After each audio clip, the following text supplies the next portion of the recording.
Class and Subsidiarity on European Monetary Union by Werner Bonefeld. Preamble. The following four quotations focus the essay's argument. The preamble concludes with a fairly conventional observation on the EMU, the European Monetary Union, by way of summary. 1. Money is not a thing, but rather a social relation. 2. The power which each individual exercises over the activity of others or over social wealth exists in him as the owner of exchange value of money. The individual carries his social power as well as his bond with society in his pocket. 3. Although the state is constituted politically on a national basis, its class character is not defined in national terms. The capitalist law of property and contract transcends national legal systems and world money transcending national currencies. 4. EMU, the European Monetary Union, focuses adjustment on two primary channels. A worker can move, and 2. Wages can change. The observation is this: monetary union substitutes national currencies with a single currency. In other words, it replaces several decision-making authorities by a single one, that is, the European Central Bank. Participating countries lose control over monetary policy and are no longer able to use exchange rate devaluation for adjusting productivity growth to globally competitive levels. National currencies, like the German mark, no longer exist, nor from the perspective of monetary policy does, in conventional terms of sovereignty, the Federal Republic of Germany exist. However, there still exist in the respective member states, through constrained and determined by the Stability Pact, distinct fiscal policies, distinct politics of taxation, and distinct national economic policies. Labor market policies remain wholly national in character. Padoa Schioppa sums up this loss of and retention of policy areas succinctly when he argues that subsidiarity, not the Leviathan, is the catchword for European political union. The principle of subsidiarity, which says that those who help themselves are helped, retains or offers to labor the, quote, national territory as the, quote, framework for democratic influence or conflict over economic adjustment. The continued retention of a, quote, territorialized Europe working class would of course be helpful for fragmenting its resistance to austerity across Europe. It would be useful for addressing the requirement of high labor productivity in terms of the national interest, and would be supportive to containing discontent with declining conditions on the basis of, quote, nationalist sentiment. Workers are set to compete against each other on the basis of one money and one market, at the same time as they remain imprisoned within the perimeter of the nation-state, which in turn serves as a precondition for the disposability of cheap labor force and congruent differentiated expressions of locational politics. Whether the European Monetary Union will be functional in forcing deregulation across European labor and in fragmenting resistance is another question, which will, however, not be pursued here. There is no Chinese law insulating the circuit of money from class struggle. Local struggles are universalized through the circuit of money. Introduction. The main part reviews the proponents' views on EMU, focusing on the politics of subsidiarity. The conclusion offers some political observations. EMU's subsidiarity principle is clearly hierarchically structured. This hierarchy is not constituted from the bottom up, rather it is top down. Monetary policy is not organized to accommodate comparatively slack labor productivity growth to globally competitive levels, though, for example, currency devaluation adjustment through monetary policy ceases. Rather, it is labor productivity growth that has to accommodate to sound monetary policy at the supranational level. Adjustment, then, is expected from labor. Greater labor productivity is the single most important adjustment mechanism of EMU. This is in itself not surprising. Capital has to accumulate. This is the bonum commune of a capitalistically constituted form of social reproduction. What is specific about EMU is that this bonum commune is anchored in a supranational structure that is not only removed institutionally from European working classes, it is also so structured as to undercut pan-European class solidarity, setting the European working class free to compete for employment in deteriorating conditions. EMU is the means and method set the labor market free, and it does so by retaining its national regimentation in the form of distinct and competing labor markets. The principle of subsidiarity is well focused by Padoa Schioppa EMU is based on a collective decision-making mechanism which encourages a European plurality of segmented working classes at the same time as it undercuts national plurality of decision-making across Europe in favor of a collective hegemon, or as he puts it, a collective prince. For him, the personification of the Machiavellian prince is the European Central Bank. Expanding on this metaphor, fiscal policy appears as the court of the prince, and the fourth estate consists of a plurality of nationally regimented and dividing working classes. The European Central Bank and monetary policy. The sole task of the European Central Bank is to guarantee price stability. The proponents of the European Monetary Union argue that monetary policy will be the more credible the less the central bank is subjected to political influence. One way to bolster the credibility of this objective, price stability, is to assign the responsibility for monetary policy to an institution that is not subjected to political influence. Oh, Hegel talks about this. Monetary policy and democracy appear thus to be mutually exclusive. The making of monetary policy, if it is to be credible, has to be conducted outside democratic political processes. That's convenient. Politics appear thus to render monetary policy incredible. At least there is a risk of political manipulation and state intervention that is rejected as undermining the democracy of the market, or as von Mises had it, leads to planned chaos. The architects of the European Monetary Union see the economy as self-regulating, and economic failure is seen to derive from lack of adjustment to the relations of supply and demand. The removal of political influence on monetary policy is thus seen to be paramount. The ECB cannot be given institutions by any democratic body, as if it were a court of law rather than an instrument of public policy. The ECB is specifically excluded from lending directly to government at the EU and national level, and obliged to avoid the monetary finance of public sector deficits. In short, it is prevented from colluding with irresponsible governments, quote-unquote irresponsible governments, and instead is commissioned to counteract expansionary fiscal responses to social aspirations. The EMU, in this view, offers constitutionally safeguarded rules which stand apart from mass democratic aspirations. The EMU is based on the idea of an institutionally embedded and legally regulated economic liberalism. The issue, then, is that the so-called institutional framework in its organization, through which the property rights of capitalists subsist, and through accumulation is safeguarded on the basis of law and money.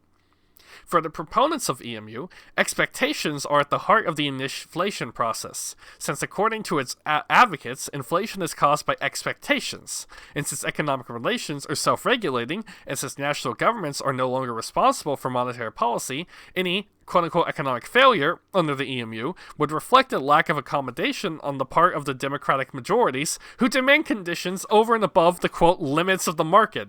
It's just crazy how it works out. The responsibility of failure, then, is caused by the unreasonableness of the actors who get a wage, in the quotes as well.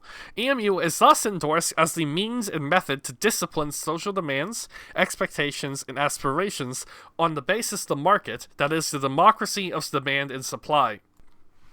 Fiscal policy. The EMU is robust about the need for fiscal austerity as a corollary and of condition for the stability of monetary union. Fiscal policy is located in the twilight zone between the nation-state and the Union. EMU excludes the transfer of fiscal responsibility to the Union. At the same time, the Union is involved in fiscal policy making. The Union has the power of coordination and surveillance and the ability to recommend modifications of fiscal policy and to apply sanctions against governments that have not taken the recommended steps. The circumstance that fiscal policy is the responsibility of both the Union and national government is symptomatic. For its advocates, the crucial question of the stability of the EMU is that of fiscal policy, and through it, that of containing class conflict within balanced budgets across the EU. One way of securing fiscal policy within the framework of EMU would have been to make it a Union responsibility. However, this solution was rejected because it would have complemented monetary federalism with fiscal federalism, and therewith the creation of supernatural systems of redistribution. Leaving fiscal policy entirely with the nation-states, however, would have entailed fiscal free-riding. The solution, then, of continued national fiscal responsibility with an overall supranational rules-based system of coordination is seen to undercut fiscal free-riding at the national level and prevent the possibility of fiscal redistribution at the supranational level. The positioning of fiscal responsibility, then, is a response to the quote-unquote risk that national governments may react to labor conflicts through fiscal expansion. It is increased because the retention of fiscal policy by member states makes it possible for them to free ride on the Union, running large budget deficits. National fiscal expansion might pose a major threat to the overall monetary stability of the Union. In addition, the cost of deficit financing would be shifted on to participating countries. As Padoa Chioppa puts it, the question is whether monetary union runs a serious risk of being undermined by independent and possibly uncoordinated budgetary policies by member states. Should a member state that responds to class conflict with fiscal profligacy be stabilized by fiscal transfers from other member countries, or should the ECB, despite its brief, not do so, be allowed to monetize in the accrued national debt? Were such response is legitimate, would this not invite member states to adopt quote-unquote unsustainable fiscal measures to combat working-class struggles? Pesca Stability Pact, who possesses in the Weberian perspective the monopoly of the legitimate use of violence, that is the political sovereignty to call free riding to account. The exclusion of fiscal federalism, complementing monetary federalism, and the prevention of fiscal free riding was of utmost concern for the architects of the European Monetary Union. The transition arrangement to EMU, that is, the convergence criteria in the Stability Pact, is geared against what is called unsustainable budgetary policies in a member state. Such policies are seen to lead either default or debt monetization, which would be a major threat to the overall monetary stability. In this view, and indeed at the convergence criteria of Maastricht makes clear, any rise in debt, whatever the objectives of the expenditure, is unsustainable. As Emerson makes clear, fiscal discipline is defined as the avoidance of an unsustainable buildup of public debt. And the transition to the EMU amplifies the domestic effectiveness of national fiscal policy for stabilization purposes. Requiring a tight control of member states, if fiscal expansion were systematically beggar thy neighbor in character, in short, surveillance will have to correct possible tendencies for budget deficits to become too large, and the EMU relies on fiscal policy to reduce budget deficits. The EMU then prohibits anti-cyclical fiscal policies associated with Keynesianism and confers on fiscal policies with the task of controlling public expenditure. On German insistence, fearful that indebted member states would weaken the euro, the EU agreed on a stability pact which made the convergence criteria to a permanent financial regime, policed by Commission and the ECB, and enforced by fines of up to 0.5% a year of GDP of defaulters. On French insistence, however, the Council of Ministers is allowed to exempt by qualified majority vote countries running an excess deficit, which are able to plead the excuse of a severe economic downturn. The definition of a severe downturn is of course a question of conflicting judgment and inter-imperious relations of power. Further, the secrecy of council members might well make it appear that a qualified rejection of an exemption amounted to a defeat of the pleading member. Whether the pleading member was indeed outvoted is a different question, and even if it was, who will seriously blame the outvoted government for having tried to persuade others of need for exemption? For national elites seeking to retain legitimacy, Brussels performs the role of a useful scapegoat. The Europeanization of domestic public policy not only insulates domestic policy from democratic majorities, it also provides the means to assuage domestic conflicts. The EMU, then, is endorsed as a framework of incentives and constraints that will condition national budgetary policies, for which keywords will be autonomy, to respond to country-specific problems, discipline, to avoid excessive deficits, and coordination, to assure an appropriate overall policy mix in the community. In sum, the retention of fiscal powers by nation-states is merely formal at the same time as the Union has no fiscal responsibilities. Its task is to make sure that member states pursue a politics of fiscal restraint. The Union then has the power to discipline fiscally lax member states, while member states retain the power to implement a responsible fiscal policy by virtue of their own political sovereignty. Subsidiarity, then, means that domestic and union elites decide on what is fiscally permissible, while member states retain the power to adopt a responsible fiscal policy that redistributes income from labor to capital. Thus, EMU does explicitly reject fiscal federalism. It merely empowers the Union to supervise, coordinate the fiscal stance of its members, and to recommend on the basis of common rules, fiscal modifications, and ultimately to find non-compliant member states. This then creates a problem for the reformist labor movement in that neither the national governments nor the Union appear responsible for fiscal policy. Besides, the arrangement favors the wealthier countries at the expense of the poor countries with a smaller tax base. For its proponents, the EMU is seen to provide strong incentives for labor to move from areas of unemployment to those where employment might be gained. Increased competition within the EU is to result in an increased responsiveness of wages to unemployment with labor market flexibility, and most importantly, wage flexibility, the most important adjustment instrument. The stability of the EMU depends then on the readiness of European labor to submit to a politics of price stability across Europe through an improvised utilization of its productive power in exchange for deteriorating conditions. Adjustment in labor. Advocates of the EMU endorse it as a device that will adjust working-class consumption to productivity growth.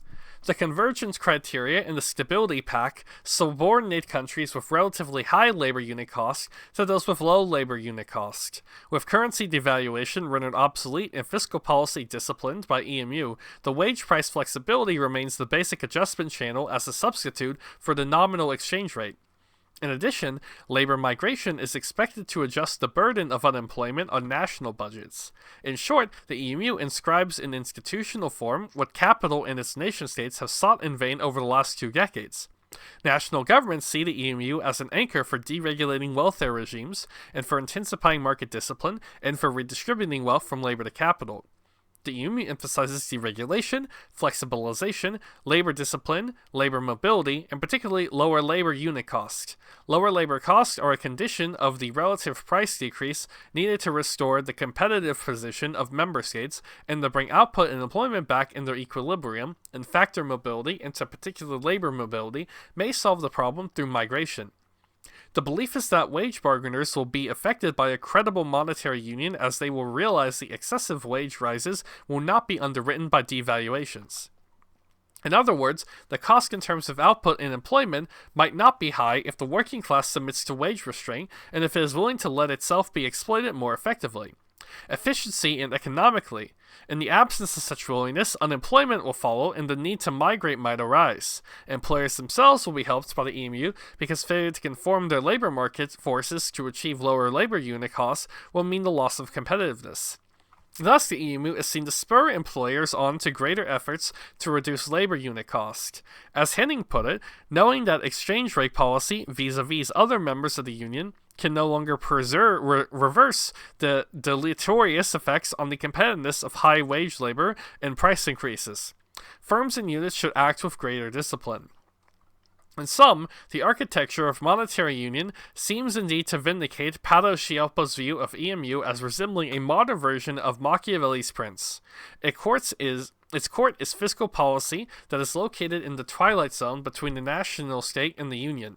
The subjects of the prince are the European working classes, who are territorially regimented in fiefdoms of their national states.